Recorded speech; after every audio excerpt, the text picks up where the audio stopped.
네, 오늘 학문 개혁의 이유라는 제목으로 함께 포럼을 하겠습니다. 배경 이미지 보시듯이 이제 진화론, 창조론의 됐나요? 됐다. 자, 제가 문제입니다. 누가 문제인가? 제가 문제였네요. 네, 누가 문제인가? 이제 논문 하나 갖고 왔어요. 우리 성도님들의 수준을 한 차원 높이기 위해서. 제목이 우주와 생명의 기원에 대한 신학전공 대학생의 관점 변화. 네, 서울대 학교에서 나온 논문인데 이제 이름은 제가 가렸어요. 세 분의 저자들이 썼는데 실제로는 한 명이 썼겠죠. 두 명은 뭐 이제 아마 제 생각에는 세 분이 이제 박사 또는 이제 교수 이렇게 있고 한 분은 또 강사로 이제 활동하시는 분이었는데. 네, 내용을 이제 글씨가 좀 안 보이시니까 제가 좀 읽어 드릴게요. 보이세요? 네, 다행이다. 네.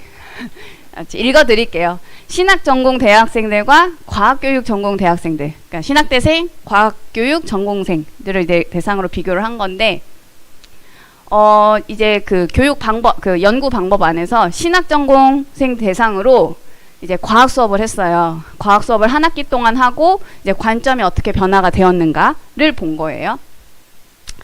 근데 웃기죠. 앞에서는 신학대생, 과학대생들의 관점 변화를 이제 비교한다 해놓고 이제 신학 전공생들만 이제 테스트를 해요. 설문은 이제 양쪽 다 하긴 했지만 실제로는 신학 전공생들한테 젊은지구 창조론, 오렌지구 창조론 합해서 이제 어떤 관점을 갖고 있나? 했더니 이제 창조론적 생각을 한 42%, 뭐 유신론적 진화론 42%였는데 이제 듣고 나니까 수강 이후에 이제 젊은지구 창조론과 같은 극단적 관점을 지지하는 경우가 23%에서 4%로 감소했다. 라는 이제 논문 결과를 했죠. 창조론, 젊은지구 창조론과 같은 극단적 관점을 지지하는 경우가 23에서 4%로 감소하였다. 과학적인 그 과학 수업을 듣고 난 이후에 신학대생들의 생각이 바뀌었다라는 결론을 냈어요. 그래서 신학대생들한테 과학 수업을 듣게 해야 된다. 과학 수업을 듣게 할 필요가 있다라는 식으로 이제 결론을 내렸어요, 이분이. 문제점. 수경이 혹시 문제점을 아직 발견 못했어요? 이제 그 연구 방법 안에 이런 내용이 나오더라고요. 연구자가 3명이었는데 그 중에 한 명이 겪었던 어려움에서 이 연구가 시작이 되었대요. 이 연구자가 개신교였어. 천체 물리학을 전공하는 과학자이면서 개신교였는데 과학적 진화론과 창조주에 의한 창조론 사이에서 많은 혼란을 겪었다. 내가 뭐가 맞는지 모르겠어. 과학에서 말하는 진화론이 맞는 거야. 성경에서 말하는 창조론이 맞는 거야. 혼란을 겪고 있었어요. 그러던 중에 신학대생들한테 이제 현대과학의 이해라는 이제 어떤 수업을 할 기회가 생긴 거죠. 그래서 이제 그 사람들한테 뭘 강의했냐면 신학대생들한테 강의한 내용이 빅뱅 우주, 뭐 초팽창 우주, 태양계 생성, 지구 생성, 뭐 등등 우리 생명의 진화 뭐 이런 내용들을 수업을 한 거예요. 진화론 수업을 한 거예요, 한마디로. 자, 무엇이 문제인가? 찾아내야 돼요. 우리가 논문을 보면서 그냥 서울대생이 썼으니까 잘 썼을 거야가 아니라 문제점을 찾아내야죠. 가설부터가 잘못됐죠. 본인이 확신도 없어. 이게 맞나 저게 맞나 모르는데 우선은 확신이 없다라는 거는 이제 과학적 진화론이 맞다라고 생각하는 거죠. 과학에서 얘기하는 진화론이 맞는데 내가 믿는 신앙과 안 맞으니까 어떻게 해야지 이 고민이 있는 거죠. 그래서 이제 편향적으로 생각하는 거죠. 중립에 있는 것처럼 보이지만 실제로는 진화론적 생각을 갖고 있는 거죠. 그래서 기본에 깔려있는 보이지 않는 전제가 뭐냐? 신학대생들이 잘 모르고 있다. 이게 전제예요. 숨겨진 전제가. 그래서 연구 방법을 잘못했죠. 한 집단, 그 신학대생들 그 집단에게만 현대과학에 일하는 한 강의만 보고 관점이 어떻게 변했나 전후 결과를 이제 비교를 한 거죠. 근데 실제로는 이 사람이 중립적이라면 어떻게 해야 되냐면 과학교육 집단에 과학교육 그 전공생들한테 이제 창조론 강의, 진화론 강의 들려주고 신학대생들한테 창조론 강의, 진화론 들려주고 그러고 나서 비교를 해야겠죠. 집단 비교, 이제 전후 비교. 그렇게 해서 사람들이 지금 어떻게 생각하고 있는지 집단에 어떤 차이가 있는지 이렇게 봐야겠죠. 그러나 이제 편협된 한쪽으로만 듣게 하고 그럼 당연히 하나 강의 들으면 하나 생각이 바뀌죠, 사람이. 그래서 잘못된 결론을 또 내렸어요. 신학생들에게 진화론 과목을 듣게 해야 한다. 아니, 얘네들 지금 과학 모르고 자기 생각들만 하고 있어. 성경은 편협적으로 보고 있어라는 생각을 갖고 이제 저렇게 결론을 내린 거죠. 근데 이제 여기 또 이제 더 문제가 뭐냐? 확신이 없었어, 신학생들이. 한 학기 수강 만에 창조론에서 이제 진화론 쪽으로 사고가 바뀐 거죠. 한 학기 수업을 듣고. 제가 더 안타까웠던 건 뭐냐면 이 수업을 하게 한 학교는 뭔가 신학교였어요. 신학교. 이런 수업을 하도록 허락한 학교나 그 안에서 신학생들이 보고 왜 이런 예리한 질문을 던지지 못했을까? 그냥 무비판적으로 왜 수용을 하고 또 관점이 어떻게 또 변화가 되었을까? 전체적인 문제다. 이런 생각을 했습니다. 이런 논문들이 설마 이거 하나겠어요? 논문이라는 이름을 가지고 이제 수없이 많은 논문들이 사람들을 이제 헷갈리게 하고 있다. 우리가 이런 것들을 좀 잘 봐야 될 것 같습니다. 그래서 이제 진화론, 창조론에 대한 얘기를 조금 더 해볼겠는데, 제가 이제 책 하나를 봤어요. 이제 그 성경적 창조론이라는 책인데, 이제 이분이 그 한윤봉 교수님이세요. 화학 전공하시고, 그래서 이제 전북대 화학공학부. 이분은 이제 진화론이 과학적으로 확정된 진리다라고 생각하는 그 오류를 깨려고 했어요. 그리고 그 이제 진화론과 창조론의 이제 짬뽕시킨 타협 이론을 갖고 있는 신학자들, 이제 기독교인들에 대한 그 생각의 오류를 이제 과학적으로 비평해서 이제 한 권의 책으로 나왔는데, 실은 이제 글로 쓴 책인데 이제 만화 버전으로 나온 책을 본 거예요. 아이고. 자, 첫 번째, 진화론이 과학인가? 이제 질문을 하는 거죠. 사람들이 보통 과학이라고 생각하는 게 이제 자연과학을 말한대요. 우리가 보통 과학적이다 할 때 그 자연과학을 얘기하는데, 자연 속에 숨겨져 있는 이제 어떤 비밀들을 하나하나 찾아내는 거죠. 그러니까 발견하는 거예요. 없던 걸 막 만들어내는 게 아니라 과학은 발견하는 거예요. 내가 모르고 있던 걸 발견하는 거예요. 그럼 예전에는 과학이 많이 발전하지 않았겠죠. 모르는 게 더 많았겠죠. 그럼 지금은 그럼 다 아냐? 지금도 모르는 게 무수하게 많다. 발견해 나가는 거다. 그게 과학이다. 그래서 보통 이제 실험을 통해 증명을 하죠. 아까 그 과학교육 그 관련된 논문은 과학적 실험이 아니에요. 그건 설문 통해 가지고 그냥 통계 낸 거지. 통계 낸 것일 뿐이지 그 작은 집단을 가지고 전체를 대변할 수는 없거든요. 근데 이제 실험 과학은 이제 실험을 통해서 증명을 하기 때문에 언제 누가 어디서 어떻게 하든 항상 똑같은 결과 나와야 이거는 과학적이다라고 얘기를 할 수 있는 거죠. 그래서 이제 실험과학이라는 말도 쓴다고 합니다. 근데 그러면 사람들이 그럼 진화론은 과학인가? 이거 생각을 하는데 실제로는 그렇지 않다는 거죠. 과학 안에는 실험과학 말고도 기원과학이라고 있는데, 기원과학은 우주와 생명의 기원을 체계적인 연구를 통해 밝혀내는 과학이다.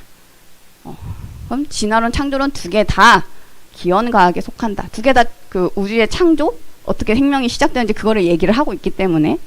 근데 사람들은 이제 진화론은 실험과학이고 창조론은 종교로 이렇게 오해를 하고 있다.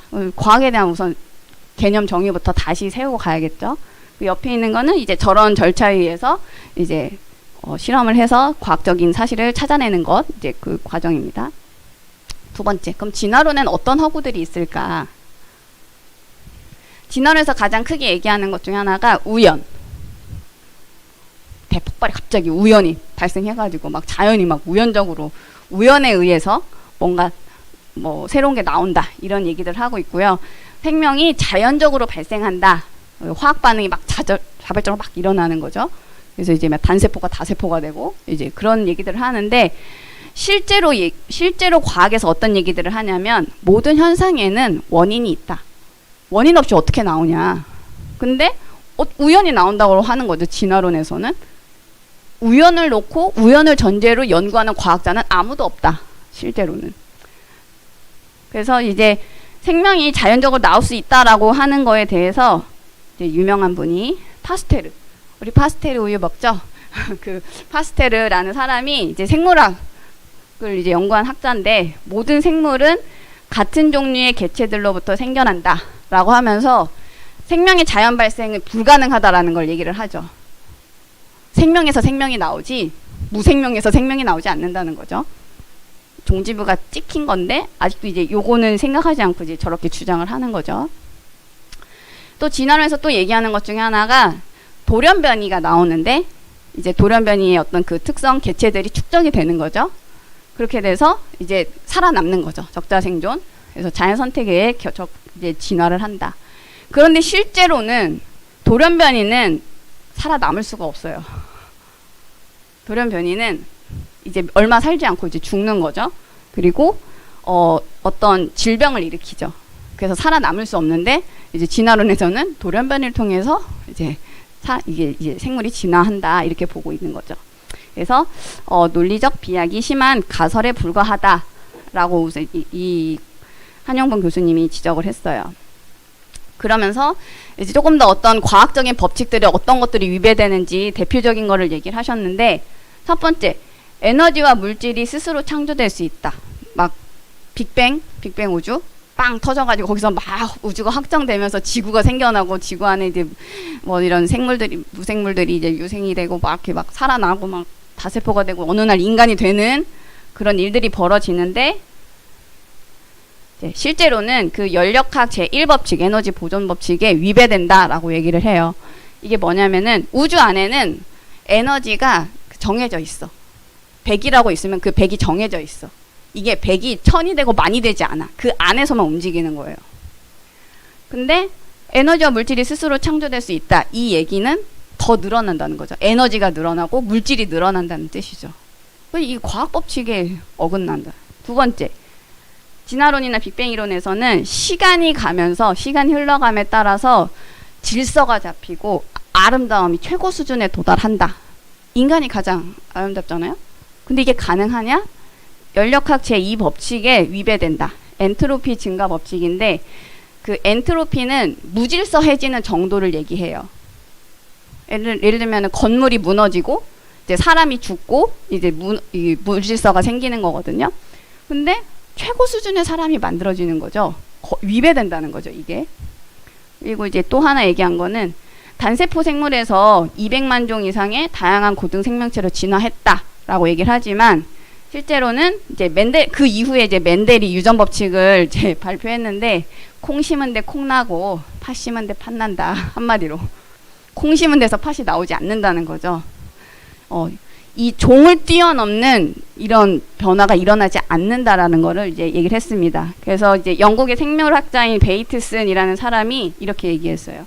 멘델의 실험 결과를 다윈이 봤다면 종의 기원이란 책을 내놓지 않았을 것이다. 네. 이런 것들을 이제 위배된다라고 지적을 하셨고요. 그런데도 불구하고 신학자들이나 이제 기독교인들이 진화론이 맞는 것 같은 거야. 왜? 학교에서 그렇게 배웠으니까. 맞는 것 같은데 교회에서는 창조론 6일 만에 창조했다고? 안 맞아. 그러니까 자기 신앙이 이제 흔들리는 거죠. 그러면서 이제 타협을 합니다. 그래서 나온 게 타협이론, 또 다른 말로는 유신 진화론이라고 하는데 여러 가지가 있어요. 진화적 창조론, 하나님이 진화적인 방법을 통해서 창조하셨다.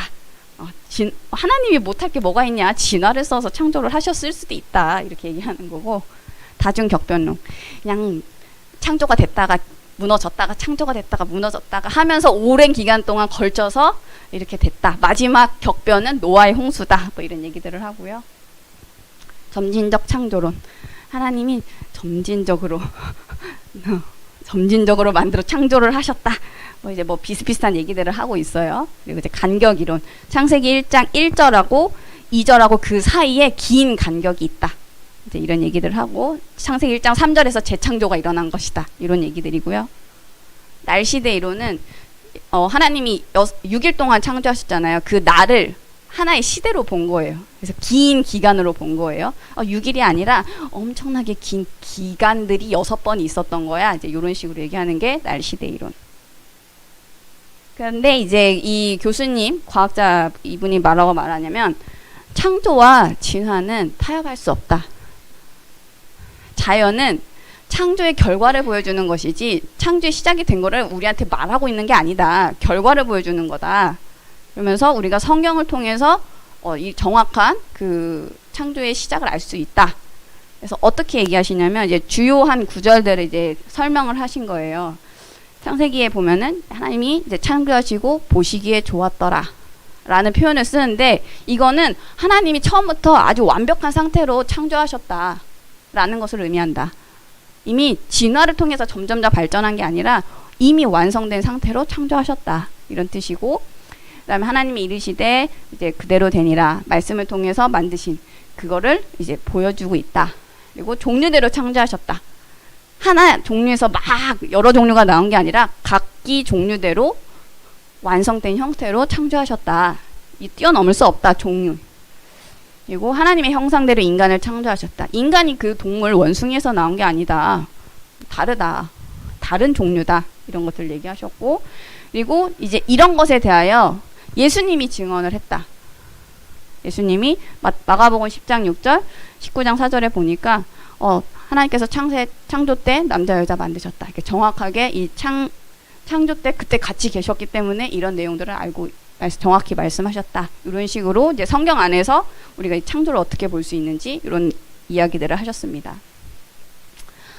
그래서 이것들을 보면서 제가 뭘 느꼈냐면, 창조론이 우리 신앙의 기준이 되는 건 아니겠죠. 창조론은 당연히 알아야 되는 거고, 우리가 필요한 거는 이 학문들이 어떻게 사람의 생각들을 바꾸는지를 봐야 된다. 이 교수님이 책 앞부분에 이런 얘기를 하셨어요. 다윈이 유명한 이유가 생물의 진화를 이론적으로 체계화했기 때문이다. 아까 제가 논문 하나 보여줬잖아요. 논문 하나가 나오면 이거를 그 논문에서 끝나지 않고 이 논문을 인용을 해요. 그 다음 연구자들이. 또 본인이 또 인용해서 또 다른 후속 연구를 만들고. 그런 식으로 막 퍼져 나가는 거죠. 그럼 이게 이제 세력이 형성되고 공고해지는 거겠죠. 그래서 이제 3인성호라는 말이 있어요. 세 사람만 우기면 없던 호랑이도 만들어내는 거죠. 그래서 이론이 나오고 논문이 나오면 계속 형성되면서 이제 잘못된 것도 이제 어느 순간에 가면은 반박을 할 수 없는, 내가 오류를 찾아냈지만 발표할 수 없는 그런 상황에 이르게 되죠. 그게 학문의 맹점입니다. 그래서 우리가 지금 준비해야 될 게 뭐냐면 영적 서밋 시스템이다. 그래서 이제 우리가 그냥 뭐 창조론이 맞아, 그냥 믿어, 이게 아니라 내 생각이랑 안 맞으면 그게 무엇이 잘못됐고 무엇이 맞는지 알아내고 연구하고 집요하게 찾아낼 수 있는 어떤 그런 힘을 가진, 그래서 분별할 수 있는 그런 절대 기준 안에서 영적 분별력을 가진 인재를 키워야 된다. 그래서 그 아프리카 속담에 한 아이를 키우려면 온 마을이 필요하다라는 말이 있대요. 이 말은 뭐냐면 그 아이가 혼자서 이렇게 설 수가 없어요. 그렇다면은 가정, 그리고 교회, 학교, 특별히 대학 이런 데서 지금 복음과 전혀 관계없는 이런 세계관을 주입을 시키고 있거든요. 그 사람들은 지금 수업 그거 하나 듣고 생각이 싹 바뀐다고요. 지금 대학이 완전 복음과 멀어지도록 만들고 있는데, 그게 아니라 지금 그 아이들을 다시 살려낼 수 있는 어떤 공동체가 필요하다. 그래서 우리가 영적 서밋 하나를 키우려면 걔가 알아서 크겠지. 그 수준이 아니라 지금 우리가 힘을 합쳐서 그 한 명을 키우기 위해 지금 우리가 준비해야 된다. 그래서 그럼 어떻게 해야 될까요? 나의 작은 시작, 시도, 도전, 이것을 통해서 어저께 류 목사님이 또 어떻게 서밋 시스템 세우냐? 묵상운동, 영적 작품, 싱크탱크 준비해야 된다, 이렇게 말씀하셨습니다. 우리가 이제 그 학문을 개혁을 해야 되고 학교를 살려야 됩니다. 그래서 모든 아이들을 살려내야 돼요. 그렇지 않으면 지금 모든 학문의 아이들이 유아 살해당하듯이, 모세 시대에 살해당하듯이 그렇게 영적으로 다 죽어가고 있는데, 그 아이들을 어떻게 살릴 것이냐? 나로부터 시작된다. 오늘 말씀을 통해서 내가 어떤 시작을 해야 될지 확실하게